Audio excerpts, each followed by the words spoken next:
মৰমৰ ছাত্ৰ ছাত্ৰীসকল, আজি তোমালোকৰ কাৰণে অইন এটা ভিডিঅ' লৈ আহিছোঁ। এছ ফাৰ্ষ্ট ইয়াৰৰ প্ৰি এনুৱেল এক্সামিনেশ্যন 2023 যিটো কুৱেশ্যন পেপাৰ, সেই কুৱেশ্যন পেপাৰটো আজি লৈ আহিছোঁ। 1 আৰু 2 তোমালোকৰ চলিউশ্যন কৰা হৈ গৈছে ইতিমধ্যে।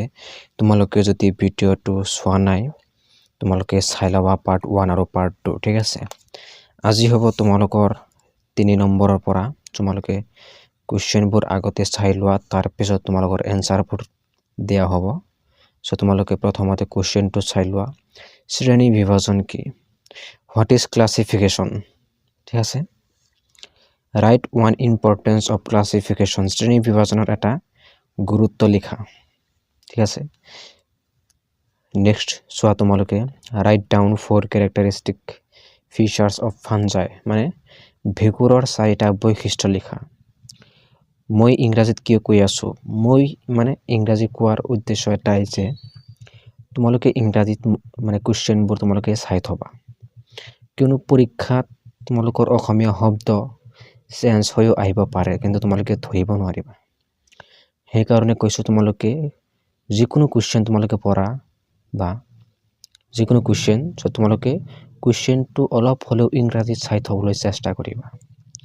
চ' নেক্সট চোৱা তোমালোকে, Write down the postulation of cell theory, মানে কুক মতবাদৰ দুটা সূত্ৰ লিখা। দুটা সূত্ৰ লিখবা দিছে, ঠিক আছে। নেক্সট চোৱা তোমালোকে, কুক মতবাদৰ দুটা সূত্ৰ। নেক্সট চোৱা, এক্সপ্লেইন দ্য ফলোয়িং ষ্টেটমেণ্টছ, তলৰ বাক্যশাৰী বুজাই লিখা। এইটো চোৱা তোমালোকে একদম কমন কুৱেশ্যন, এইটো কিন্তু লাগিবই তোমালোকৰ, ঠিক আছে। আহিবই তোমালোকৰ এইটো, ফাইনেলতে হওক কিংবা প্ৰি ফাইনেলতে হওক, হাফ ইয়াৰলি এক্সামতেই হওক, এইবোৰ কুৱেশ্যন কিন্তু আহি থাকে। চ' তোমালোকে কুৱেশ্যনবোৰ চলিউশ্যন কৰি পঢ়িবলৈ চেষ্টা কৰিবা। চ' তোমালোকে চোৱা, লাইচ'জমক মানে কোষৰ আত্মঘাতী মোনা বুলি কোৱা হয়, ঠিক আছে। চ' এনেকৈ যদি কুৱেশ্যন দিয়ে, তেনেহ'লে তোমালোকে খুব ইজিলি তোমালোকে সলভ কৰিবলৈ চেষ্টা কৰিবা। চ' ব'লা এতিয়া এনচাৰটোলৈ আৰম্ভ কৰোঁ। ইয়াৰ পিছত কিন্তু তোমালোকৰ আৰু এটা ৰৈ গৈছে, চিত্ৰ সহকাৰে কোষ কেন্দ্ৰৰ গঠন বৰ্ণনা কৰা। চিত্ৰটো মই দিয়া নাই বাৰু, ঠিক আছে। চিত্ৰটো তোমালোকে গুগলৰ পৰা নাইবা তোমালোকৰ যদি আছে সংগ্ৰহ কৰা, তোমালোকে এই চিত্ৰটো চাবা। আৰু মই মাত্ৰ কি দিছোঁ, কোষ কেন্দ্ৰৰ গঠন বৰ্ণনা, মই এইটো তোমালোকক মই দি দিছোঁ, তোমালোকে চাই ল'বা, ঠিক আছে। চ' তোমালোকৰ এইখিনিয়ে হ'ব আজিৰ পাৰ্টত, ঠিক আছে। নেক্সট পাৰ্টত আকৌ হাতৰ পৰা হ'ব, ঠিক আছে। তোমালোকে ভিডিঅ'বোৰ মিছ নকৰিবা। চ' এতিয়া ব'লা এনচাৰটোলৈ মন কৰা, তোমালোকে নোট কৰিবা। খুব ইজিলি মই লিখিছোঁ, এনচাৰটো মই নিজে বনাইছোঁ তোমালোকৰ কাৰণে। খুব ইজিলি তোমালোকে চালেই গম পাবা এনচাৰটো কেনেকুৱা হয়, ঠিক আছে। তো ব'লা এনচাৰটোলৈ আগবাঢ়ো আমি। এতিয়া তোমালোকে এনচাৰটোলৈ মন কৰা। 1 নম্বৰটো তোমালোকে চোৱা, ক্লাছিফিকেশ্যন মানে শ্ৰেণী বিভাজন কি? শ্ৰেণী বিভাজনৰ গুৰুত্বৰ বিষয়ে লিখা।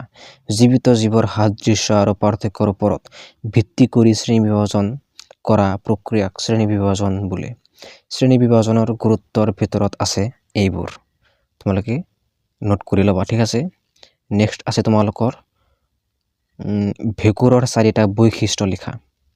ভেঁকুৰৰ 4টা বৈশিষ্ট্য হ'ল, চাইটিনৰ দ্বাৰা নিৰ্মিত কোষবেৰ, মানে ইয়াৰ কোষবেৰটো মানে চাইটিনৰ দ্বাৰা নিৰ্মিত, জুস্পৰৰ বাহিৰে অগতিশীল, মানে গতি কৰিব নোৱাৰে। হেটেৰট্ৰফিক, পচন বা সহজীৱনৰ দ্বাৰা পুষ্টি লাভ কৰা। হাইফেৰ উপস্থিতি, যিবোৰ শাখাযুক্ত ফিলামেণ্ট, মানে হাইফেৰ উপস্থিতি মানে হাইফেৰ থাকে, যিবোৰ শাখাযুক্ত হয়, ঠিক আছে। তত্ত্বৰ পষ্টুলেশ্যন লিখা। তত্ত্বৰ পষ্টুলেশ্যন যিটো আছিল সেইটো, ঠিক আছে। তোমালোকে চোৱা, এনচাৰটো তোমালোকে লিখি ল'বা। ইয়াৰ তলত দিয়া তলত দিয়া পদক্ষেপসমূহৰ জৰিয়তে এটা তত্ত্ব গঢ়ি তোলা হয়। ঠিক আছে, ইয়াৰ পদক্ষেপ দিয়া হৈছে পৰিঘটনাসমূহৰ পৰ্যবেক্ষণ, অনুমানৰ প্ৰণয়ন, পৰীক্ষা আৰু তথ্য বিশ্লেষণৰ জৰিয়তে অনুমানৰ পৰীক্ষা, পৰিঘটনাসমূহৰ ব্যাখ্যা কৰা তত্ত্বৰ বিকাশ। 4 নম্বৰটো চোৱা তোমালোকে, তলত দিয়া কথাবোৰ ব্যাখ্যা কৰা। লাষ্ট এইটো হয়, লাষ্ট আৰু এটা আছে। তলত দিয়া কথাবোৰ ব্যাখ্যা কৰা। লাইচোজমক কোষৰ আত্মহত্যাৰ নাইবা আত্মঘাতী, এইটো কিন্তু মানে চেঞ্জ হৈ আহে বছৰে বছৰে, কিন্তু এনচাৰটো কিন্তু একেই, তোমালোকে কনফিউজ নহবা। লাইচোজমক কোষৰ আত্মঘাতী মোনা বুলি কোৱা হয়। ঠিক আছে, লাইচোজমক কোষৰ আত্মঘাতী মোনা বুলি কোৱা হয় কাৰণ ইয়াত পাচন এনজাইম থাকে। একদম নিজৰ ভাষাত মই তোমালোকক লিখি দিছোঁ, কাৰণ ইয়াত কি থাকে, পাচন এনজাইম থাকে, যিবোৰ কেন্দ্ৰীয় উপাদানসমূহ ভাঙি ধ্বংস কৰি পাৰে। যিবোৰে কি কৰে, পাচন এনজাইম থাকে, তোমালোকে এইটো লিখিবা। ইয়াৰ কাম কি, যিয়ে কি কৰে, মানে কেন্দ্ৰীয় উপাদানসমূহ ভাঙি ধ্বংস কৰি দিয়ে। যদি লাইচোজম পৰ্দা ফাটি যায়, তেন্তে এনজাইমবোৰ বাহিৰলৈ ওলাই আহি চাৰিওফালৰ কেন্দ্ৰীয় পদাৰ্থ হজম কৰিব পাৰে, যাৰ ফলত কোষৰ মৃত্যু হয়। ঠিক আছে, খুব সুন্দৰকৈ লিখি দিছোঁ। নিউক্লিয়াছৰ গঠন ব্যাখ্যা কৰা। ইয়াৰ চিত্ৰটো তোমালোকে লিখি ল'বা, মই কৈ দিছোঁ কেনেকৈ উলিয়াবা।